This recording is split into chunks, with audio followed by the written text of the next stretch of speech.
제 자신의 이야기를 드리는 것을 양해해 주시고 들어주시기 바랍니다.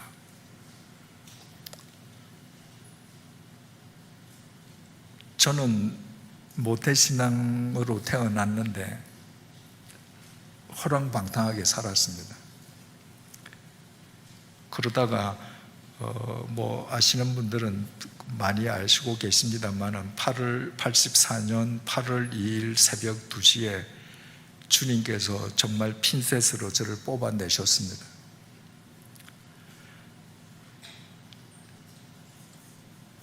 제가 제 동창들 중에서 가장 도덕적이고 윤리적이었기 때문이 아닙니다. 어릴 때부터 저와 함께 지냈던 친구들 가운데에 제가 도덕적으로 가장 타락했던 사람이었습니다. 그런데 주님께서 제 철을 통해서 저를 핀셋으로 불러내셨습니다. 아가펜 프로텐이 제게 임한 겁니다. 제가 그날 새벽에 제 지난 인생을, 주마등처럼 흘러가는 인생을 보면서 한없이 울었습니다.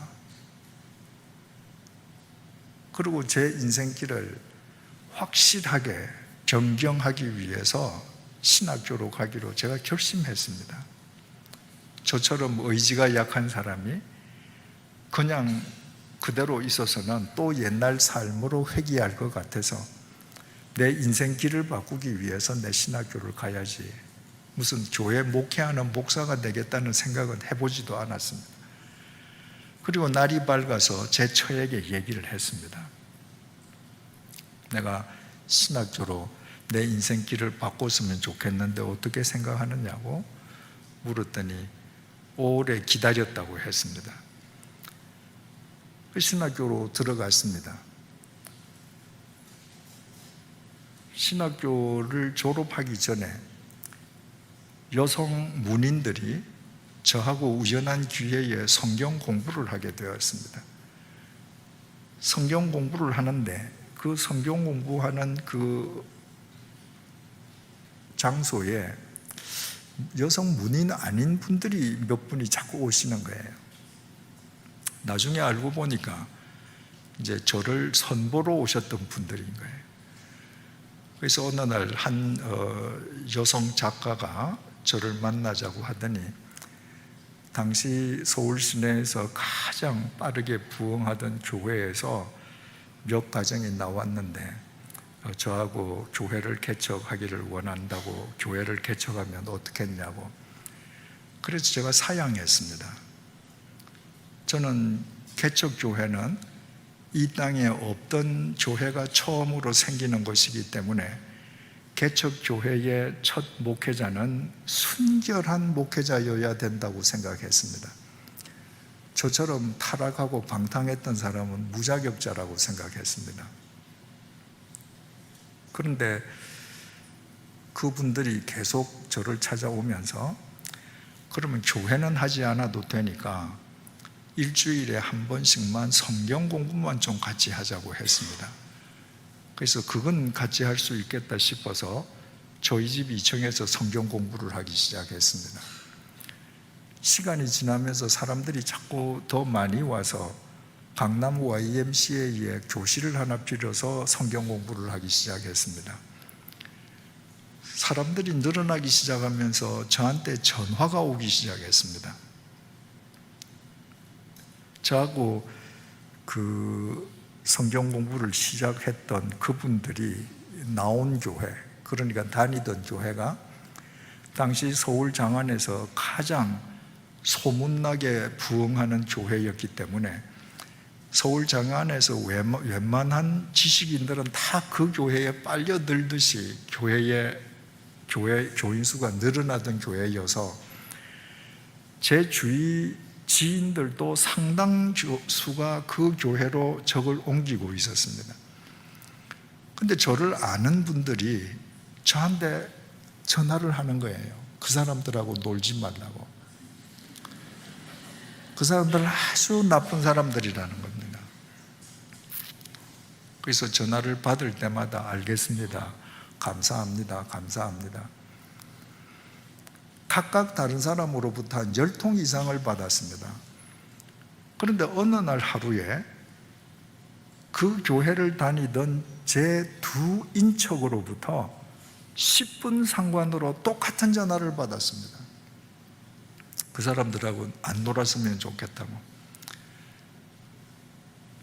모처럼 큰 결심하고 인생의 길을 바꿨는데 그런 사람들하고 놀다가 오히려 바꾼 길을 앞길을 망쳐버리면 어떡하겠냐고, 하지 말라고. 제가 다른 사람들이 전화할 때에는 그냥 알겠습니다, 감사합니다 하고 끊었는데 그날 제 인척의 전화를 받고 끊고 10분 있다가 또 다른 인척이 전화해서 똑같은 내용의 전화를 해서 그래 고맙다라고 전화 수화기를 놓으면서 내가 이분들을 위해서 교회를 해야 되겠다고 결심했습니다. 나를 아는 모든 사람들이 이 사람들하고 놀지 말라고 하면 내가 놀아줘야 되겠다. 제가 신학교 다니면서 주기철 기도탑이라고 있었는데 그 기도탑에서 기도할 때 제가 이런 기도했습니다. 주님, 저는 교회를 목회할 목사가 될 자격이 없는 거 저 압니다. 그러나 다른 사람들이 보살피려 하지 않는 사람들이 있다면 저한테 맡겨주시면 제가 그분들을 사랑하고 함께 교회하겠습니다. 이런 기도를 드렸습니다. 그런데 모두가 놀아주지 말라면 세상 사람은 놀아주지 않아도 목사는 그 사람들하고 놀아줘야 되지 않겠습니까? 그래서 저는 주님께서 제게 베풀어 주신 X의 윗부분, 그 아가펜 프로텐의 그 사랑의 빚을 사람들에게 갚기 위해서 놀지 말라는 그분들하고 교회를 할 결심을 하고 전화를 끊고 그 성경 공부하던 리더에게 전화를 했습니다. 나한테 교회하자고 제의했던 그 마음 변함없냐? 변함없다. 교회하자. 그래서 주님의 교회가 시작되었습니다. 교회를 시작하고 그분들과 함께 교회를 섬기다 보니까 전혀 나쁜 분들이 아니었습니다. 그분들은 학력이나 경력이나 신앙 연륜이나 인품적으로 전부 저보다 뛰어난 분들이었습니다. 그런데 당시에 그 서울 시내에서 가장 빠르게 부흥하던 그 교회가 건축 문제로 사소한 분란이 있었습니다. 분란이 일어나니까 이 그룹이 아유, 이 교회도 분란이 일어나는구나 하고 떠났는데 그 교회 리더십 입장에서 볼 때 분란 때문에 떠나는 첫 번째 그룹이 된 거예요. 그러니까 이 첫 번째 그룹을 나쁜 사람으로 매도하지 않으면 계속 이탈이 가중될 것이라고 생각하고 그 사람들을 정말 나쁜 사람이라고 이제 매도를 했는데 저를 아는 지인들은 그분들이 어떤 누군지도 알지 못하고 들리는 소문만으로 저한테 하지 말라고 했던 것입니다. 어쨌든 저는 그 잘못된 소문이지만 그 소문을 듣고 그분들을 사랑하기 위해서 결심하고 시작한 교회가 오늘날의 주님의 교회가 되어서 많은 분들이 그 교회에서 주님의 생명을 공급받고 있습니다. 제가 타락했던 사람이기 때문에 주님께서 제게 교회를 하게 하신다고 하면 주님께서 제게 요구하시는 바가 있지 않겠는가? 그래서 저는 내 임기를 스스로 정하자. 스스로 떠나는 목사도 이 시대에는 이제 필요할 때가 되었다. 그래서 제 임기를 10년으로 정하고 떠났습니다. 5년, 6년이 될 때까지 저하고 매일 같이 보는 주님의 교회 교인들이 안 믿었습니다. 제가 떠난다는 걸. 저러다가 안 떠나겠지. 그리고 그분들이 마음속으로 안 떠나기를 바랬고요. 7년, 8년째가 되니까 정말 가는구나. 이렇게 이제 알고 외부에도 10년이면 떠난다고 소문이 나기 시작했습니다. 그랬더니 국내외에서 담임 목사가 골석이 된 많은 교회가 제게 청빙제의를 했습니다. 그런 큰 교회들은 다 가고 싶은 목사님들이 줄을 서 있으니까 제가 갈 이유가 없죠. 그런데 제네바에서 편지가 왔습니다. 제네바 한인교회가 설립된 지 20년이 되었는데 단 한 번도 담임 목사가 있어 본 적이 없는 미자립교회여서 봉급을 다 주지 못하고 60%밖에 주지 못하니까 그 60% 중에도 15%는 내가 책임지고 가져가고 60%밖에 못 주니까 가족은 서울에 두고 혼자 와서 3년만 교회를 봐달라는 겁니다. 노했습니다. 네. 얼마 후에 그 교회 교인 대표가 다시 편지를 보냈습니다. 스위스 제네바라고 하는 브랜드가 좋기 때문에 온다고 하는 목사님이 계셨는데 정말 이 교회가 가난해서 봉급을 제대로 다 못 준다는 걸 알고 오지 않는다는 겁니다. 그러니까 당신이 혼자 와서 3년만 좀 봐주세요. 남이 가고 싶어하는 교회라면 제가 갈 이유가 없지만 가겠다는 사람도 안 가는 교회를 제쳐라, 너 안 갈래? 주님께서 프로포즈 하시는데 안 가면 직무유기죠. 제가 저 차한테 얘기했습니다. 갔으면 좋겠는데 어떻겠냐? 내가 3년 가면 단돈 1원도 못 보내준다. 당신 혼자 아이 4명 책임져야 한다. 제 처가 내가 책임질 테니까 갔다 오셔요. 그래서 제네바 한인교회를 갔습니다. 하나님께 진 빚을 그 미자립 교회 교인들에게 갚기 위해서 갔습니다. 제가 가 있는 동안에 제네바 한인교회는 자립해서 제가 떠난 뒤에 20년이 되기까지 제 후임자들은 모두 식구들과 함께 가서 지내고 있습니다. 3년을 하고 서울에 와서 저는 더 이상 교회 목회를 하지 않으려고 했습니다. 그리고 개인 전도자로 살고 있는데 양화진 외국인 선교사 묘원의 법적 소유주인 100주년 기념 사업 협의회 어르신들이 저를 찾아왔습니다.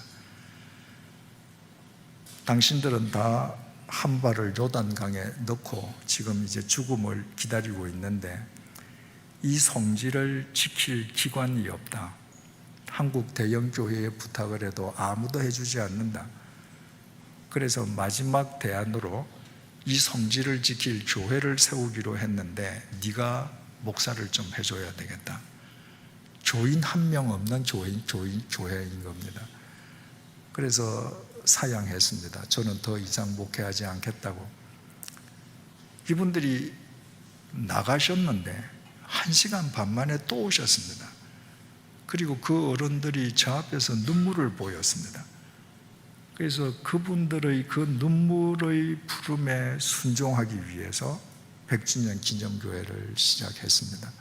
저는 3번 목회를 했는데 제 개인적인 목회의 어떤 계획이나 비전을 위해서 목회하지 않았습니다.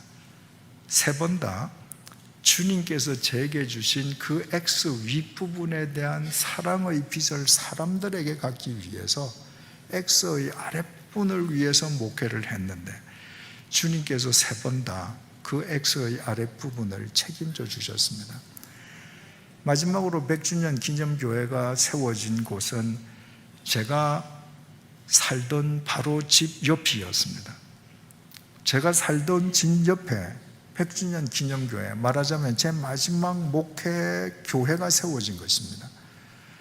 제 집 옆에 100주년 기념교회가 세워졌더라도 제가 100주년 기념교회 담임 목사가 안 되었더라면 저는 그대로 제 서울집에서 살다가 서울에서 죽었을 것입니다.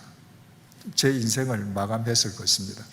그런데 제가 살던 집 옆에 교회가 세워졌으니까 제가 그 교회 담임 목사를 하다가 임기를 끝내고 나서 제가 죽을 때까지 교회 옆집에 제가 살고 있으면 제 후임자들이 얼마나 힘들겠습니까? 그리고 교인들이 제 후임 목사 또 저 이 양쪽을 다니면서 교인들은 또 얼마나 힘들겠습니까? 그래서 백주년 기념교회가 세워지자마자 제 처하고 우리가 서울을 떠나서 이제 인생의 마지막 정착지를 다른 곳에서 찾자. 그러면서 인생의 마지막 소명지를 시골로 들어가서 시골에 계신 분들과 삶을 나누기로 하고 어디로 갈까? 우리 주위에 지방에 연고가 있는 지인들에게 부탁을 해서 어디든지 평당 10만 원짜리 땅이 나오는 곳이면 그곳을 하나님께서 우리를 부르시는 곳이라고 믿고 가자. 평당 10만 원이라고 특정한 이유는 한국처럼 부동산 투기가 열기를 뿜는 그 나라에서 산속이 아니라 마을이 있는 곳의 땅으로 평당 10만 원은 없다고 생각했기 때문에 하나님께서 찝어주셔야 된다고 생각했거든요. 그러니까 하나님께서 찝어주셔서 10만 원짜리 땅이 나오면 전라도든 충청도든 거기로 가기로 한 거죠. 그래서 몇몇 분들에게 부탁을 했는데 제일 먼저 어느 지방에서 땅이 나왔다고 연락이 왔는데 우리가 생각했던 10만 원보다 더 싼 8만 원이었습니다. 그래서 좋다고 사겠다고 했는데 연락이 없더니 12만 원으로 올랐습니다. 서울 사람이 산다고 하니까 땅값이 오르는 거예요. 하나님께서 그런 대로 부르실 리는 없지 않습니까? 그래서 포기했습니다. 또 제 부탁을 받았던 한 목사님께서 전라도 남쪽 앞에 어디 섬 제일 끝에 10만 원짜리 땅이 나왔다고 해서 여름 휴가 때 가봤더니 서울 사람이 산다고 하니까 18만 원이 되어 있었습니다. 거기도 아니었습니다. 그런데 거창에 산속에 마을이 있는데 마을 땅이 10만 원짜리가 나왔다고 했는데 거기에는 서울 사람이 산다고 했는데도 땅값을 올리지 않았습니다. 그래서 제 처가 가보지도 않고 그 땅을 매입하고 등기할 때 처음 가서 가봤습니다. 그리고 이제 작년 11월 18일 날 퇴임을 하고 그곳으로 이사를 갔습니다. 여러분, 돈 10만 원을 들고 제가 대한민국을 제 처와 함께 누비고 다닌다 한들 어디서 제대로 된 땅을 얻겠습니까? 그런데 우리는 가보지도 않고 10만 원짜리 땅이 나오면 하나님께서 부르시는 땅이라고 갔는데 해발 560m 산 중턱의 40호 마을인데 저희 집은 바로 대나무 숲 바로 앞입니다. 저희 집 뒤가 대나무 숲이에요. 그리고 마을이 얼마나 아름다운지 모릅니다. 제가 그 마을에 가서 얼마나 감격했는지요. 500년 된 마을인데 1973년까지 그 마을은 지게짐 길밖에 없었습니다. 1973년도에 그 마을 분들이 새마을 운동을 하면서 45일 동안 삽으로 자동차가 지나갈 수 있는 길을 만들었습니다. 45년 전에 길을 닦았던 분들이 지금도 살아계십니다. 저하고 같은 나이들이에요. 아무리 그 마을에 10만 원짜리 땅이 나왔더라도 아직까지 지게길밖에 없으면 우리는 갈 수가 없습니다. 그 마을 사람들이 땀을 흘려서 길을 닦아뒀기 때문에 차가 올라가니까 우리가 갈 수 있습니다. 우리 집 앞으로 들어가는 골목 앞에 마을 광장이 있는데 그 광장 한가운데에 산에서 내려오는 계곡이 있었습니다. 2003년도에 태풍 매미가 몰아쳤을 때 산 계곡 물이 넘쳐서 그 마을 주민들이 군청에 진정을 해서 그 계곡 복개 공사를 했습니다. 만약에 거기에 계곡이 그대로 있더라도 저희 집으로 들어갈 수가 없습니다. 2003년도에 복개 공사를 해서 그 마을 골목으로 저희 집까지 차가 들어갈 수 있습니다. 제가 X를 놓고 볼 때 그 500년 된 그 마을을 하나님께서 500년 전부터 일구시고 1973년도에 자동차가 들어가는 길을 만드시고 2003년도에 그 계곡 복개 공사를 하신 것은 2018년도 11월 18일 살아갈 나를 위해서, 우리 부부를 위해서 그렇게 닦아주신 거예요. X의 윗부분이에요. 그 마을에 들어갈 때마다 이 X의 윗부분에 사랑을 베풀어 주신 하나님께 감사하지 않을 수 없습니다. 그러면 제게 남아있는 게 뭐겠습니까? 그 하나님 사랑의 통로로 사는 겁니다.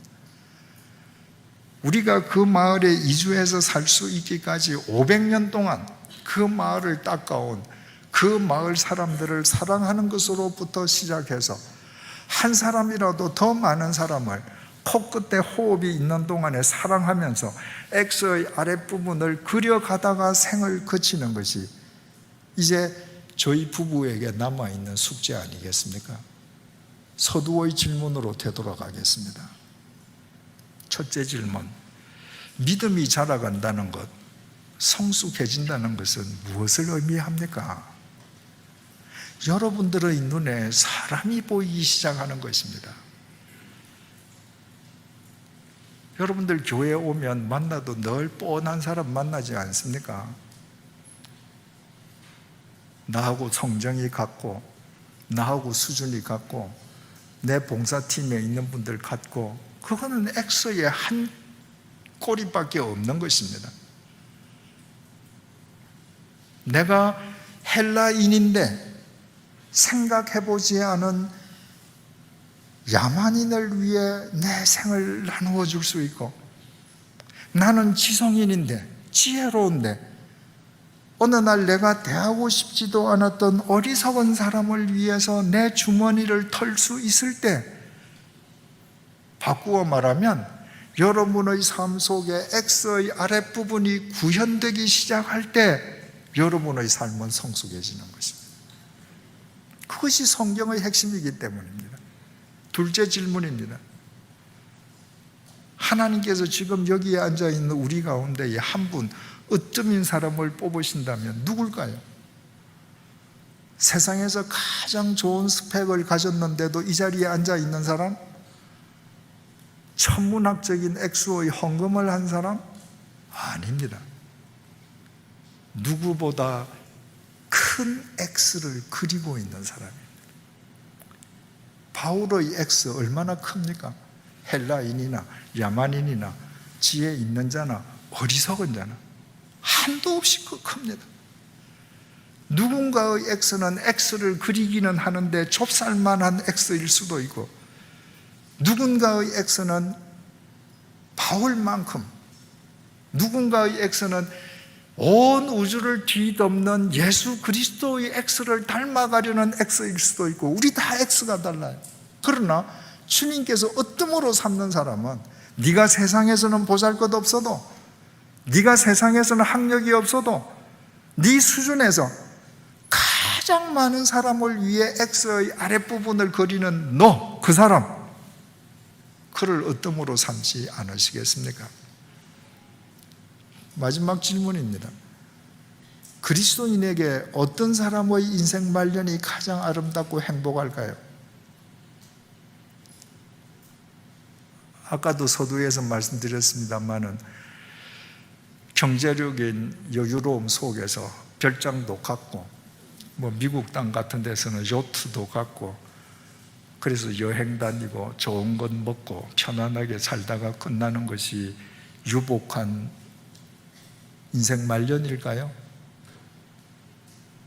여러분, 그런 인생은 아무리 좋아 보이고 잘 먹어도 썩어 문드러지는 고기 덩어리를 위한 삶입니다.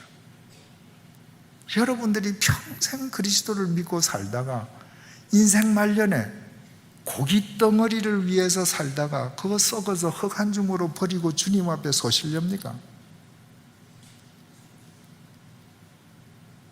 그리스도인의 행복한 말년은 코끝에 숨이 멎는 순간까지 X를 확장시켜가는 것입니다.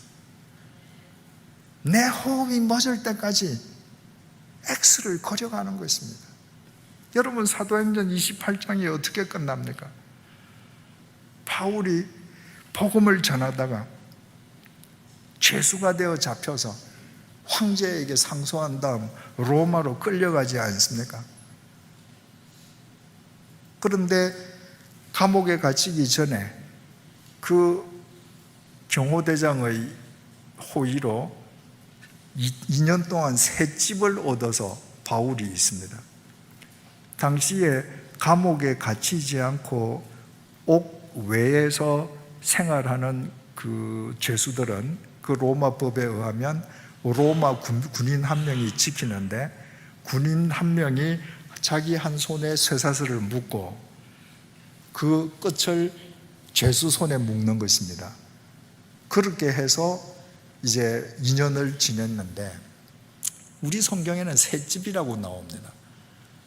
그러니까 꼭 우리 한국의 생각대로 전셋집 아니면 사골셋집 이렇게 생각하기가 쉬운데, 그 2000년 전 당시의 구조, 당시의 생활 양식을 보면 그 돈을 내고 빌릴 수 있는 것은 로마 변두리의 헛간인 것이죠.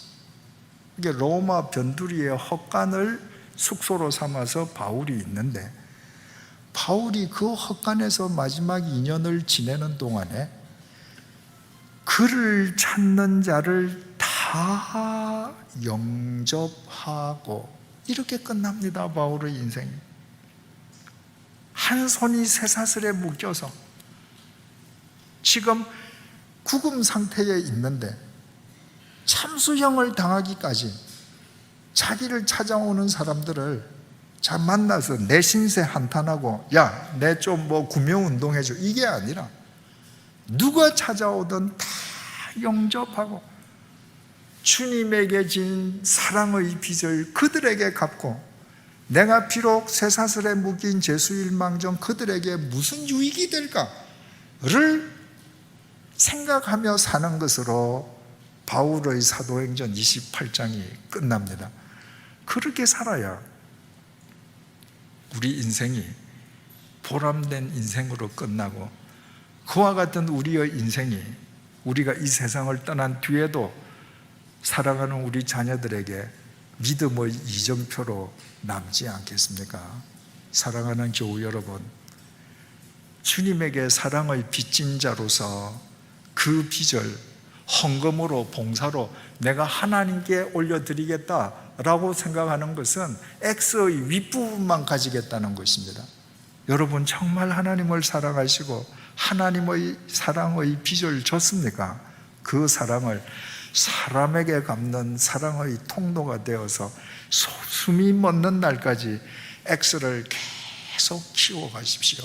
우리가 세상에서는 비록 보잘것없는 미물이라 할지라도 주님께서는 우리 한 사람 한 사람을 가리켜서 네가 으뜸이라고 말씀하실 것입니다. 기도하시겠습니다. 주님, 내가 헬라인이나 야만인이나 지혜 있는 자나 어리석은 자에게 다 빚진 자라는 바울의 고백이 우리의 고백이 되게 해 주십시오. 우리 코끝에 호흡이 있는 동안 하나님 사랑의 종착역이 아니라 하나님 사랑의 통로가 되어 사람을 사랑하는 X의 아랫부분을 계속 확장시켜 나가게 하여 주시옵소서. 그리하여 세상에서는 비록 우리가 나중된 자라 할지라도 주님에 의해 으뜸이라고 인정받는 자가 되게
드립니다. 아멘.